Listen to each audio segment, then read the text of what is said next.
প্রথমেই আমি আমার কুচবিহার জেলার এই ১ নম্বর কেন্দ্রে আমাকে মনোনীত করার জন্য আমি দলনেত্রী মমতা ব্যানার্জিকে আন্তরিকভাবে অভিনন্দন জানাই এবং অধিনায়ক অভিষেক বন্দ্যোপাধ্যায়কে আন্তরিকভাবে অভিনন্দন জানাই।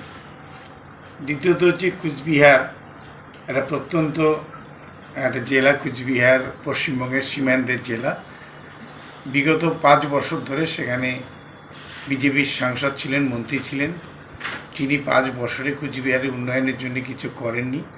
আমি কুচবিহারবাসীর কাছে আবেদন করব যে কুচবিহারের উন্নয়ন, কুচবিহারের শান্তি এবং কুচবিহার প্রগতি এবং কুচবিহারের সাম্প্রদায়িক যে সম্প্রীতি তার ধারাকে বজায় রাখার এবং অক্ষুণ্ণ রাখার জন্য তারা সবাই মিলে যেন আমাকে আশীর্বাদ করেন এবং দিদির হাতকে শক্ত করেন এবং দিল্লিতে যেভাবে বিজেপি বাংলার বিরুদ্ধে যেভাবে চক্রান্ত করে বাংলার মানুষকে হাতে মারার চক্রান্ত করছে, তার বিরুদ্ধে সবাই বাংলার মানুষ একসঙ্গে গর্জে উঠে বিজেপির জমিদারিকে রদ করার জন্য আমরা সবাই যেন ঐক্যবদ্ধ লড়াই করি, এই আবেদন আমি কুচবিহারবাসীর কাছে রাখছি।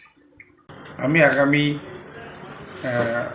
12 তারিখ সকাল 12টার মধ্যে কুচবিহার নিউ কুচবিহার স্টেশনে নামব এবং সেখান থেকে আমি প্রথমে আগে কুচবিহার কুলদেবতা মদনমোহনের মন্দিরে যাব। সেখানে পুজো দিয়ে আমি কুচবিহারবাসীর কাছে প্রথম আমার আবেদন জানাবো যে 2024 লোকসভা নির্বাচনে মাননীয় মুখ্যমন্ত্রী মমতা ব্যানার্জি আমাকে কুচবিহারের জন্য মনোনয়ন দিয়েছেন। আজকে তার প্রার্থীপদ ঘোষণা হয়েছে। আমি কুচবিহারবাসীর কাছে করজোড়ে আবেদন করব যে 5 বছর ধরে, বিগত 5 বছর যেভাবে আমরা কুচবিহারের মানুষ পিছিয়ে ছিলাম, দিল্লির সরকারের স্বরাষ্ট্র প্রতিমন্ত্রী এবং সাংসদ হওয়ার পরেও কুচবিহারের জন্য কোনো উন্নয়ন হয়নি। আগামী যাতে সেই উন্নয়নটা আমরা করতে পারি, এই আবেদনটুকু কুচবিহারবাসীর কাছে রাখবো।